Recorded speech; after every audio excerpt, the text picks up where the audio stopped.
How to write content for the reader that Google will still like. When it comes to writing content for your website or blog, it often seems as though you have two options. Option 1 is to create content that is written for the reader first. Here, your first priority is to create something that people will enjoy and that they will be excited to read. This is the best strategy for those genuinely interested in true content marketing, where the objective is to create long-term fans. Option 2, though, is to write content for the search engines. In other words, this means that you are writing content in such a way that Google will be more likely to index it and will be more likely to present it to users.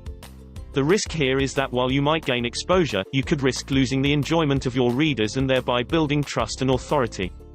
But the real question you should be asking is not which of these methods you should adopt, but whether or not you can accomplish both things at once. 1. The new SEO. There was a time when writing for Google and writing for the reader meant two very different things.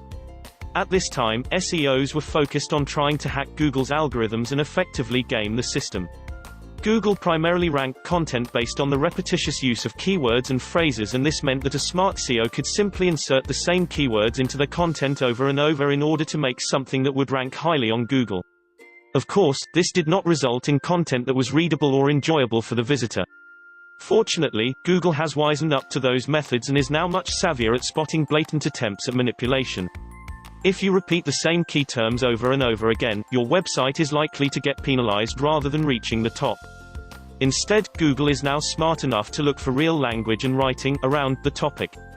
In fact, you can see this now when you search Google for terms. Often it will actually replace the search term with synonyms. This is something you need to consider and include when you are writing. Then, try to use related terms and synonyms in a way that comes naturally and a way that you think Google is likely to understand. If you do this, then your content will be more varied and useful for the reader, and it will also be more likely to get ranked by Google.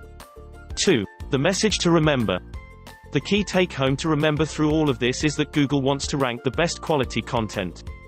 The overall aim of Google is to ensure its users find what they are looking for when they search, and thus if you offer something genuinely useful, your goals will be aligned with those of Google's and future updates will be more likely to help you rank.